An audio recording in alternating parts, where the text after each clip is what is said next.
أشهد أن لا إله إلا الله وحده لا شريك له وأشهد أن محمدا عبده ورسوله أما بعد فأعوذ بالله من الشيطان الرجيم بسم الله الرحمن الرحيم الحمد لله رب العالمين الرحمن الرحيم مالك يوم الدين إياك نعبد وإياك نستعين اهدنا الصراط المستقيم صراط الذين أنعمت عليهم غير المغضوب عليهم ولا الضالين آمین۔ کل شام سویڈن کے وقت کے مطابق 6 بجے مجھے ایک ڈیبیٹ کے لیے جو طاہر امجد صاحب کے ساتھ ہونی تھی دعوت دی گئی، اور اس پہ خلافت کے موضوع پر ان سے تبادلہ خیال ہونا تھا۔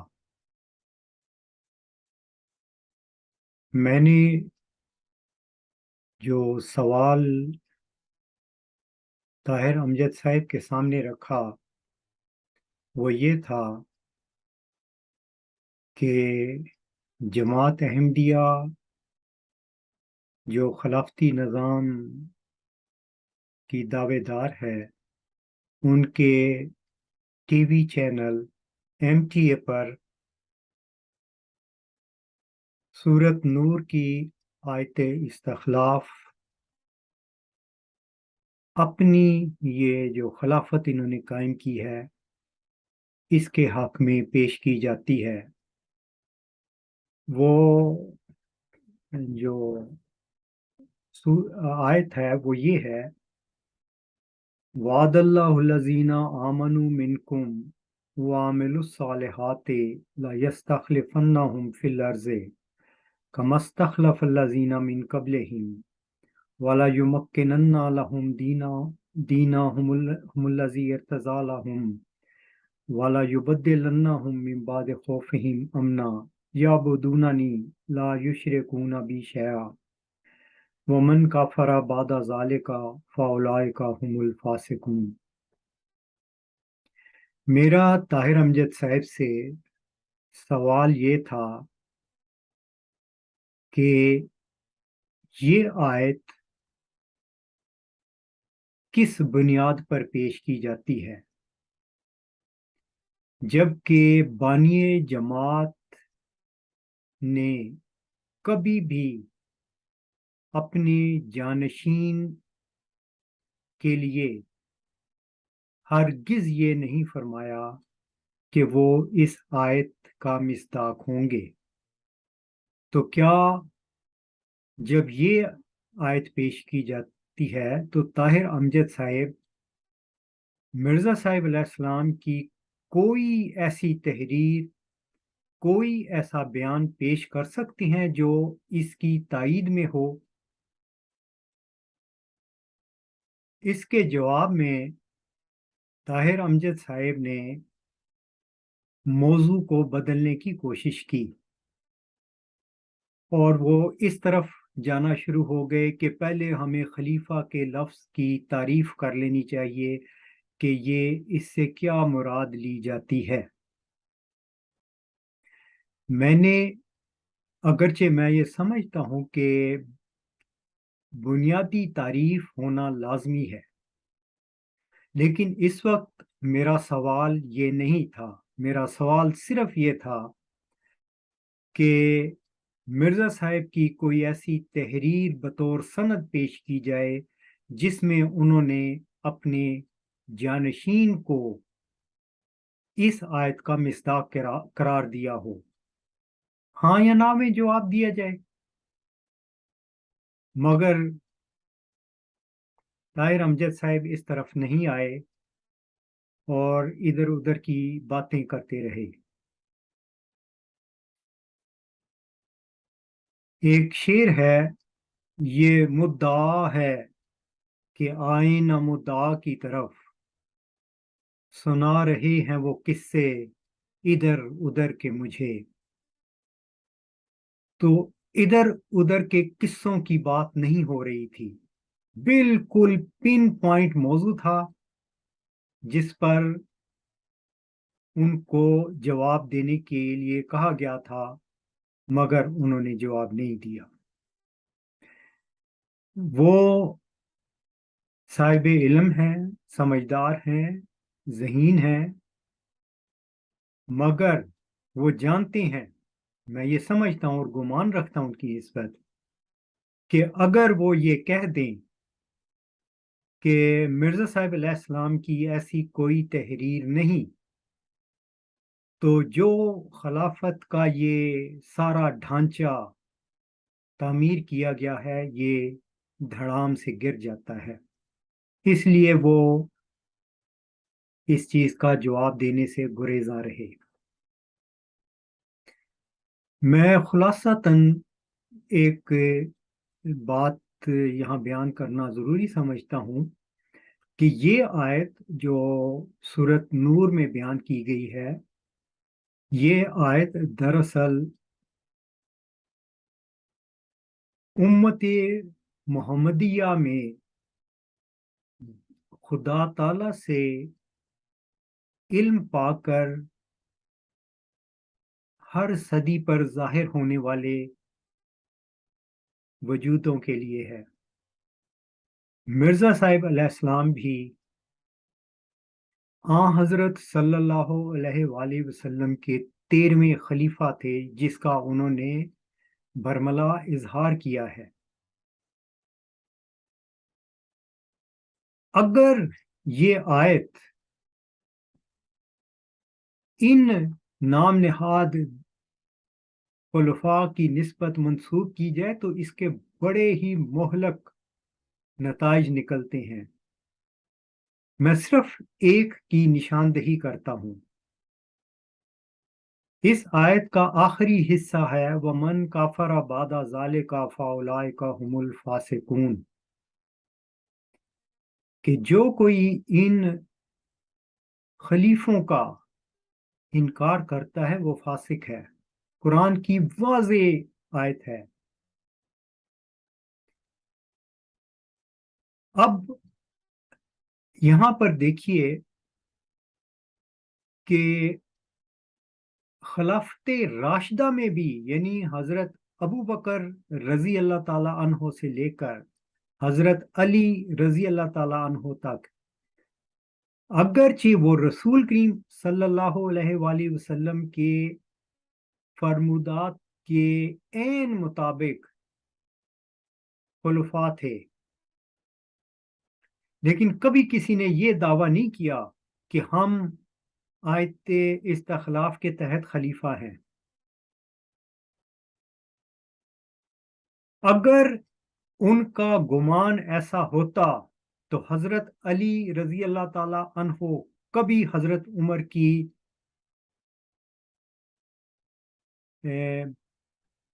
بیعت سے گریزاں نہ رہتے،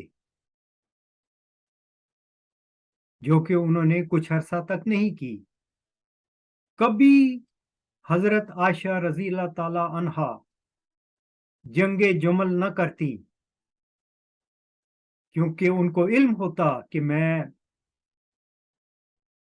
اگر اس خلیفہ کی مخالفت کروں گی تو قرآن کریم کی اس آیت کے مطابق ومن کافر بعد ذالک فاولئک هم الفاسقون اس کا مصداق ہو جاؤں گی،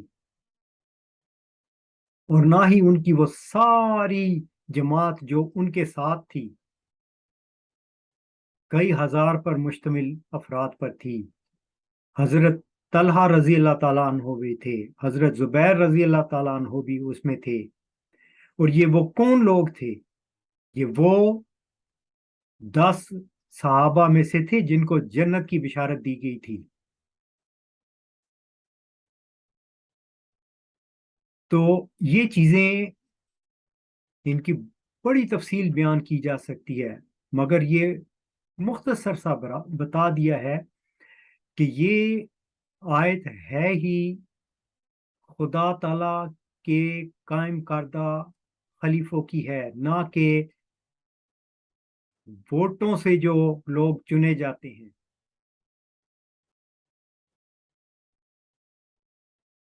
اب ہمیں یہ دیکھنا ہے کہ ایسا کیوں ہے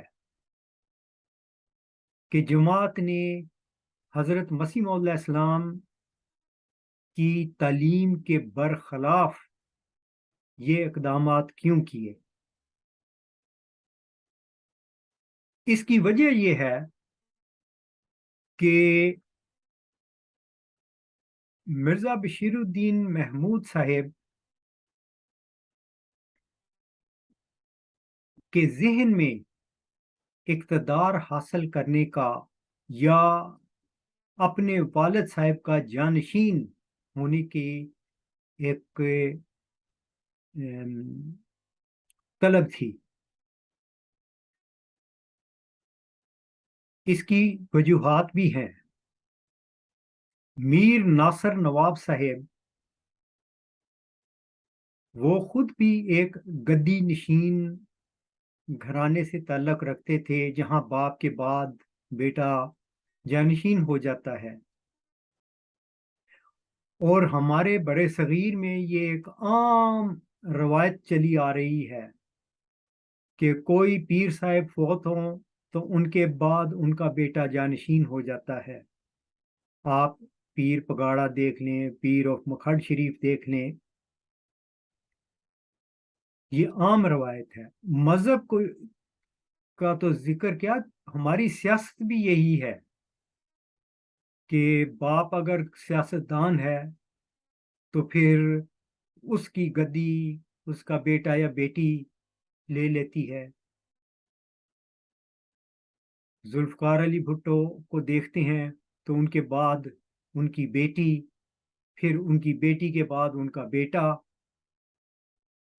نواز شریف کو دیکھیں، شہباز شریف کو دیکھیں، زرداری صاحب کو دیکھیں، یہ ہمارے برِ صغیر میں ایک عام سوچ ہے یا ایک روایت ہے جس پہ اندھا دھند چلا جاتا ہے۔ اسی طرح میر ناصر نواب صاحب کا یہی خیال تھا کہ مرزا صاحب علیہ السلام کے بعد مرزا بشیر الدین جانشین ہیں۔ اچھا، اب اس خیال کی تائید کس طرح ہوتی ہے؟ حضرت مسیح موعود علیہ السلام ایک دن ٹہل رہے تھے اپنے صحن میں، اور آپ کی اہلیہ ایک طرف بیٹھی تھی۔ حضرت مسیح موعود علیہ السلام نے رک کر اپنی اہلیہ سے سوال کیا کہ آج کل یورپ میں جانشین مقرر کر دیتے ہیں، تو تمہارا محمود کے بارے میں کیا خیال ہے؟ اب یہ سوال بڑی حکمت کے تحت پوچھا گیا تھا۔ وہ جانتے تھے کہ گھر میں کیا باتیں ہو رہی ہیں، وہ یہ جاننا چاہتے تھے کہ ان کی اہلیہ یعنی محمود کی والدہ اس بارے میں کیا سوچ رکھتی ہیں۔ خیر، انہوں نے بڑا مناسب جواب دیا۔ تو یہ چیز چلی آ رہی تھی۔ اس کے بعد بہت سے واقعات ایسے ہیں جہاں سے یہ نتیجہ نکلتا ہے کہ مرزا محمود کی جانشینی کے لیے ایک سوچ پائی جاتی تھی۔ اب اس چیز کو ہم دیکھتے ہیں کہ خود مرزا بشیر الدین محمود صاحب نے یہ جانتے ہوئے کہ میرے کیا امکانات ہیں، جبکہ والد محترم نے 14 رکنی کمیٹی بنا دی ہے، اور وہ کمیٹی تو ان کو سوال ہی نہیں پیدا ہوتا کہ ان کو جانشین کے طور پر قبول کر لے۔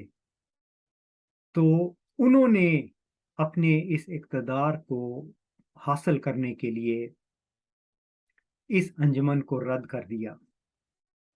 اور یہ سارا ایک لمبا منصوبہ تھا جو ایک عرصہ سے تیار کیا جا رہا تھا اور اس پہ عمل کیا گیا۔ اب اس ناجائز اقتدار پر قبضہ کو دوام بخشنے کے لیے اس کو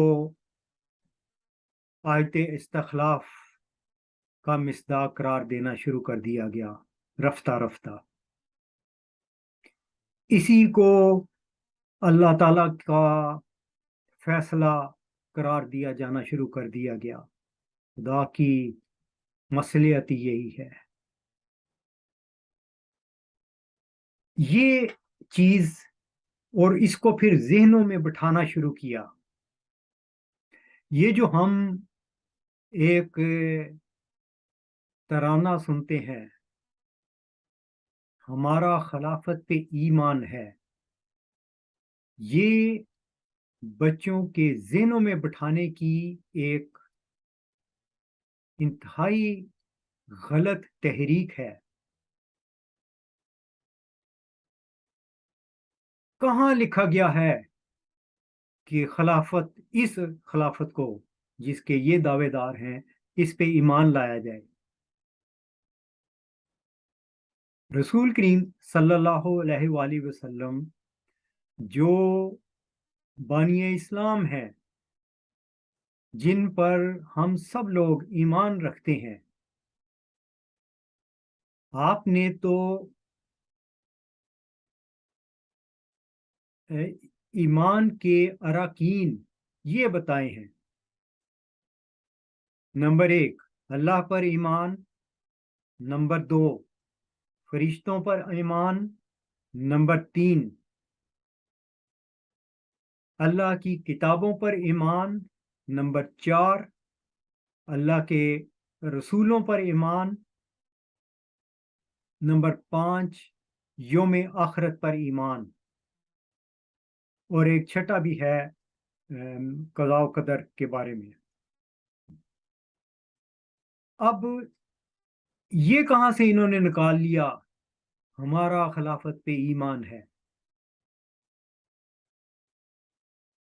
یہ بالکل اسلامی تعلیم کے خلاف ہے، لیکن یہ ہمارے بچوں کے ذہنوں میں یہ چیز بٹھا رہی ہیں۔ بچپن سے ان کو یہ ترانے سکھائے جاتے ہیں تاکہ ان کے ذہنوں میں یہ چیزیں بیٹھ جائیں۔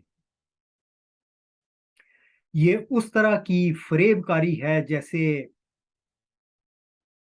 براہمن شودر سے کہتا ہے، وہ اپنا اقتدار قائم رکھنے کی خاطر، کہ تم اس جنم میں ہماری خدمت کرتے رہو تو اللہ تعالیٰ تمہیں اگلے جنم میں شاید کھتری یا براہمنی بنا دے۔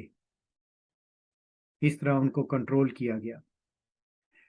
انہوں نے تو پھر بھی ایک گنجائش رکھی کہ اگلے جنم میں تم شاید براہمن یا کھتری بن جاؤ۔ انہوں نے تو وہ بھی گنجائش نہیں رکھی۔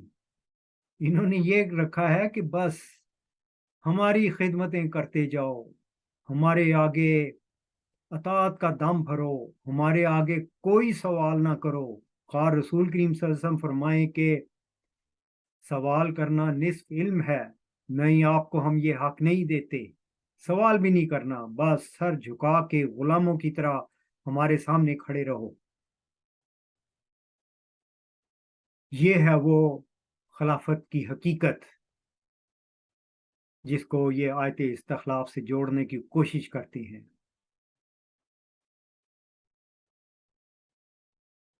اور اللہ تعالی کی قدرت اپنے رنگ میں ظاہر ہوتی ہے۔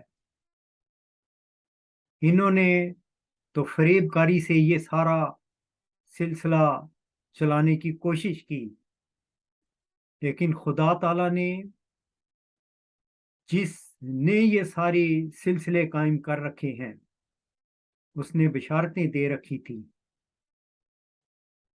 اور انہی بشارتوں کے مطابق اللہ تعالیٰ نے